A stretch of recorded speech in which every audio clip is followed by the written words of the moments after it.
And the reason why we're having labor shortages is because we have 10,000 people retiring per day. Giant generation, the baby boomer generation, is aging out of the labor market. And the thing is that the next generations are not large enough to offset the exits from the labor market. And so businesses are faced with challenges in terms of not only having fewer workers, but what they're left with are younger workers who are less experienced. Yes, they're brilliant, but they don't have the experience and potentially not also the skills. You are listening to C-Suite Perspectives, a podcast by the Conference Board. Welcome to this episode of C-Suite Perspectives, a signature series by the Conference Board. C-Suite Perspectives are conversations that take an objective, nonpartisan look at a range of subjects that matter most to business leaders. I'm Steve Odland from the Conference Board and the host of this series, and in today's conversation, we're going to discuss the brand new CEO Confidence Index. Joining me today is Dana Peterson, the Chief Economist at the Conference Board. Dana, welcome. Hi, Steve. So, Dana, today we released the second quarter to 2024 CEO Confidence Index. Tell us a little bit about the survey, how's it done, who are the respondents, and so forth. Absolutely. So this is a survey that we've been conducting since 1976 of CEOs of the biggest companies. Many of them are based in the U.S. So we partner with the Business Council. The Business Council, again, these are your CEOs of your Fortune 500 companies. And every quarter for years, we've been asking them, what do they think about the economy? What do they think about industry? And also, what are they doing around things like wages and investments, and what are their biggest concerns? And this quarter, we had over 136 CEOs respond, again, from the top and most expensive or the largest businesses here in the U.S. It's a really good cross-section of industries. You have banks, you have retail, you have manufacturing. So it's pretty representative of the economy, isn't it? Well, certainly of the largest businesses. And we know that large businesses do employ lots of people. So this is really a great sample. And historically, these CEOs, they have their finger on the pulse of what's going on because they see their sales every day. They talk to their customers every day. And so this is, it's really predictive of where things are going, isn't it? Sometimes it can be, yes. Yeah. Okay, so tell us about the results. Sure, absolutely. So CEOs were slightly more optimistic in the second quarter of 2024 relative to the first quarter. And the measure ticked up from 53 in the first quarter to 54. It's not much of a big delta, but certainly it's above 50. And 50 is a threshold where you have basically neutral responses. So anything above 50 means that there are more optimistic responses to the survey than pessimistic responses. Yeah, which is interesting because, there's a lot of stuff going on here. You see earnings reports coming in, you see the Fed, you see the market jumping all over the place. So actually, it's kind of heartening to see the CEOs, just even if it's a slight number, just that much more on the positive side. Yes, it definitely is. And of course, it's really industry specific. There are a number of industries that are actually doing just fine. Certainly any industries that are benefiting from continued consumer spending on services or infrastructure and construction, those sectors are doing quite well. And even the tech sector, you have the Magnificent Seven that are outperforming. And so if you're in any of those sectors, things are great. I mean, you do have some sectors like finance that are definitely under pressure, but for the most part, we see these other sectors, the optimism from those CEOs more than offsetting anything concerning for some of those other industries. Over the past couple of years, you and I have talked a lot about the outlook for a recession, and CEOs were worried about that. What do they tell us this time? We fielded this question about recession for about a year and a half. And at one point, it peaked at where 87% said that there was going to be a recession at some point over the next 12 to 18 months. And then 7% anticipated that there would be a deep U.S. recession. But those fears have really abated significantly. In this latest quarter, only 33% say that they anticipate a recession. And if that happens, it would be brief and shallow. And 65% do not anticipate a recession. So this is a really big swing, and it's important, especially since most of last year's CEOs were anticipating a recession, and we didn't get one. And I think a big reason why we didn't get one is because these CEOs, along with other businesses, actually changed their behavior when it comes to how they batten down the hatches ahead of a recession. Now, this is a really important point because if just this group of CEOs who responded to our survey felt like there was a recession coming, and if they dialed it way back, they could actually create a recession. Well, technically, yes, certainly. And the thing is that the Fed certainly did want activity to slow to bring down inflation. The Fed did not want a recession, but they did say, look, if it happens, and if it's mild, if it's not too long, then that's just the pain that we would endure for lower inflation. But the thing is that companies didn't let people go last year, and they're still actually holding on to many of their workers. And so that prevented a recession from coming. And it's also still preventing a massive weakening in the labor market. It's interesting because, you've also reported and written that unemployment levels are still below 4%. You still have a lot of job openings out there, different skills shortages around the country. So, this whole idea of banking talent is a different approach, when you're going into this kind of cycle. Absolutely. And the difference is labor shortages. And the reason why we're having labor shortages is because we have 10,000 people retiring per day. Giant generation, the baby boomer generation, is aging out of the labor market. And the thing is that the next generations are not large enough to offset the exits from the labor market. And so businesses are faced with challenges in terms of not only having fewer workers, but what they're left with are younger workers who are less experienced. Yes, they're brilliant, but they don't have the experience and potentially not also the skills. So that's a big challenge for businesses. And what they're doing is they're trying to hold on to workers, especially those who are extremely talented and they've invested a lot in terms of training as well as dollars, as many companies have raised wages pretty aggressively to keep these workers. Yeah, and not to get off on a tangent, but this is why CEOs really feel that our immigration system needs some work, and we need skilled labor. We need more people, frankly, to fill some of these spots, and they've been verbal about that. So what are they saying about economic conditions? 6 months out. Only 30% of CEOs say that economic conditions are going to be much better 6 months ahead. And that's slightly less than the 36% we saw in the first quarter. But most of these CEOs think that economic conditions are going to be the same. Around 44% say that. Unfortunately, that doesn't really give us any color. We don't know if right now they think economic conditions are good or bad, but they're not expecting any material breakout in terms of stronger growth or material deterioration in growth. So it's just kind of, I think that's reflecting a lot of uncertainty about what the economic conditions will look like, what interest rates will look like, and certainly what are going to be the results of the election in the U.S. Yeah, a lot of unknowns coming up, but that suggests that it looks like it's going to be the status quo, or they expect it to be the status quo throughout 2024. Did you get any insight at all into beyond 2024? No, we just ask about the next 6 months. Yeah, it's unfortunate, but I suppose that they would like to know the answer to that themselves. Now, you mentioned that they're a little bit more bullish about their own industries. That I've always wondered about that when they're looking at the general economy but they feel better about their own company and their own industry than the general economy. What does that tell you? Well, I think it suggests that they're looking at their own businesses and their own industries, and they're thinking, well, we're okay, but we're just one industry, and there could be tons of other industries and sectors out there that are not doing well. They're reading the news and they're seeing, well, the finance sector is struggling, parts of the construction sector are struggling, and they're saying, well, those industries are not doing great, but I'm doing okay. And so I think that's kind of what we're hearing here. We talked about the labor shortages and their worry about labor shortages. Any other color on that? Well, it's interesting.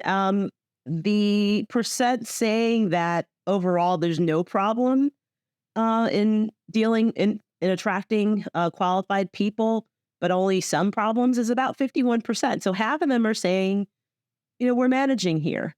And then just 31% say that there is some trouble in some problem areas. And so that's significantly better than what we saw certainly last year or 2 years ago. So that's good news and I think part of that reflects the fact that a number of industries have recouped all the labor lost during the worst of the pandemic. But you do still have some sectors that are struggling, especially those sectors that require you to work in person. So we're still seeing a lot of churn in the healthcare sector and also in parts of leisure and hospitality. Okay, and that's as you said, that's got to be in person, and that's still a little bit of a tug of war between companies and employees. People want more flexibility, and those are really in-person intensive kinds of industries. And the healthcare requires it's not only the in-person thing, but those are a lot of those jobs are pretty skilled, and we've had shortages there. So what are they doing? What are the CEOs doing about their labor forces? Well, the interesting thing is that it's still the case that a big chunk of companies are not really doing anything about their labor forces. So 46% say there's a little change to their workforces, meaning they're not necessarily hiring and not necessarily letting people go either. And we kind of see that as a form of hoarding, or in HR terms, it would be called retention of talent. And again, this links back to concerns about being able to replace workers who are retiring. And so they're holding on to their best people. And also for those who might still think that there's going to be a slowdown in economic growth or even a recession, they're saying we think that this is going to be brief. It's not going to be very deep. And so why would we let go all this great talent that we've paid tons of money for to attract them? Let's just hold on to them and just wait things out. You still do have some companies that are churning and hiring people. And again, I think a lot of that's in those sectors that are seeing a lot of demand for labor.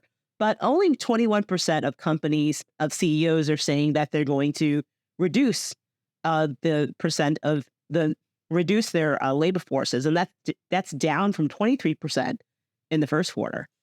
This whole cycle is really unique, and you've talked about this in the past, that when you get into a rate increase cycle like this, that the Fed has been in, it has often triggered a recession, and the reason is because borrowing costs go up, and companies take action typically, with cutting back costs and cutting, doing layoffs, cutting back the employees. And because of this recent experience we've been through with the pandemic and the whole job change and the labor skills shortages, everything you've just described, people are not doing that. And so it may end up, as you've said many times, being a job fall slowdown where it doesn't actually trigger a recession. And I think that's kind of what we're hearing from these CEOs. Yes. Yeah. A really interesting time. What are they saying about the Fed and where the discount rate is going to go? Well, I think it's important to talk a little bit about wages here because companies are holding on to workers, they are also raising wages. And it's the case that 72% of companies say that they're going to raise wages by somewhere between 3 and 5%. And still another 5% are saying they're going to raise wages by more than 5%. And then when we dig down deeply into that 3 to 5% range, 57% say they're going to raise wages between 3 and 4%. That is outstanding, especially since when you look at wage growth between the Great Financial Crisis and also the pandemic, wage growth on average was just under 3%. So this is really astounding. And the reason why this is important is because sticky wages are having an effect on consumer prices. And the Fed is mainly focused on bringing consumer price inflation back to 2%. And there's been a stalling out in that process recently. And the Fed has signaled, hey, look, we're probably not going to raise interest rates as much as you think this year. And indeed, we've even pulled back our own forecasts to just 2 rate cuts this year. In terms of what CEOs are saying about interest rate cuts, only 26% think that there are going to be two cuts this year. 38% say at least one cut, and 31% say no cuts at all this year. And then you have a small 2% that think interest rates are going to rise, but Chair Powell kind of put the kibosh on that. But it's interesting that the majority of CEOs expect either no interest rate cuts or just one this year. Yeah, a third are saying no interest rate cuts. So in most economists, including our own forecasts, do forecast at least one or two. So that's a little bit of a gap between their expectations. This whole wages thing too is fascinating because inflation is not over 3%. It's so typically, don't you see inflation and wages kind of being planned similarly? Wages being planned similarly to their expectations on inflation? I think it really depends because wages vary by industry, and even within industry, it varies by occupation. So you could put on a chart, and I've done this, you can have inflation versus wages, and typically they kind of keep up with each other on average, right? But we have seen a period where wages have been exceeding inflation. And certainly when we look at wage growth right now, for example, average hourly earnings were up about 4% year on year. And the inflation rate is just under 3%. So there is this gap. So I'm wondering about the interpretation. One interpretation could be that they actually think the inflation is going to be higher. Another is back to your skill set shortages, and they're just trying to make sure that they keep their people. Yeah, I think it's less in terms of companies thinking that, oh, well, inflation is going to be higher, so I should pay my workers more. It's more about we need to keep these workers. It's back to the retention issue. Capital spending plans were also in the questionnaire. What did they say about that? Well, 64% said they're making no changes to their capital spending plans. Now, this question is a little tough to interpret because we don't know what their plans are. They could have been planning to expand, and they're going to continue to do that. So that means no change, right? Or they were planning to cut back, and they said, we're going to continue to cut back. So that also means no change. So it's a little tough to decipher what it means here. So we kind of have to ask businesses, what are they thinking about? And we know from our other surveys and our conversations with our members that businesses are certainly, some of them are investing in, capital expenditures, but a lot of it's in technology and productivity enhancing activities like pulling in AI and adoption of the AI. So whereas they might not be investing in physical structures.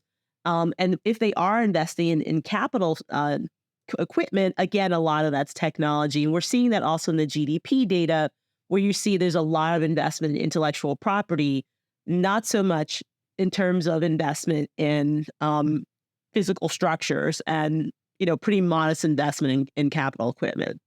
Yeah, and so the whole this commercial real estate sector is reeling from the lack of investment here, and they don't need offices right now. We've got a surplus of that. So the fact that they're holding as you said, whatever the plans were, the fact that they're mostly holding that without having any of these other things does suggest that it's going to go to technology and some of these new things. And did we get any insights on their AI plans? Well, we didn't ask specifically about AI plans, but we did ask them, what do you think are the risks impacting their industries? Now, risk can be an upside or a downside, right? So risk just means that, something that's highly likely to happen that isn't in your base case. And indeed, AI and new technology ranked number 4 among the things that companies were thinking were going to impact their industries. Now, this could be a positive or negative. We don't really know. We didn't ask. But certainly AI is high on the list of things that companies are thinking about. Well, in our other studies, in our human capital studies, we've heard that employees are really worried about AI, thinking that AI is going to take their jobs. Everything that you just said that the CEOs are saying, it's hard to think that AI is going to kill a lot of jobs and that there should be worry here. It seems like the investments are more towards customer-facing tools and productivity tools and that sort of thing. We didn't get it in this survey, but we've got it in other work.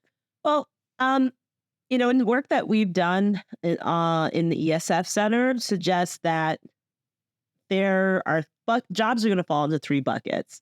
There's one bucket where AI is not going to have any impact, right? So, for example, AI is not going to help you flip over a patient, right? Address a patient.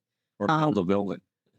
Right. So AI could help with the planning of that, but the actual action of doing the activity requires a human being. And then there are a lot of jobs where AI is absolutely going to enhance what you do. And that's probably the bulk of jobs that are somehow impacted or touched by AI. But then there is a segment of jobs that are going to be destroyed. But the good news is, so for example, we always talk about this, admins. There are 10.5 million people who are admins in the US, and that job is going to disappear. But with every technological innovation, there is some level of destruction, but you net out to a positive. Over time, we're going to create more jobs that are destroyed. So the question is, well, what do you do in the interim? And a lot of companies are focused on repurposing those folks, right? And retooling and retraining those folks who are going to be displaced by AI to do something else, to do something new in the company, and hopefully something that's more productivity enhancing and even maybe exciting for them. Well, 10,000 people a month retire. You keep having, you say that and it just sounds incredible, but it's a big number. And so all of these people, will grow and develop, but it's the companies need to be deliberate about, adding those skills and so that they can keep the people. Absolutely. Really interesting. Any other risks that CEOs are seeing? Sure. So at the top of the list, and 58% of CEOs said this was a high risk for them, was cyber.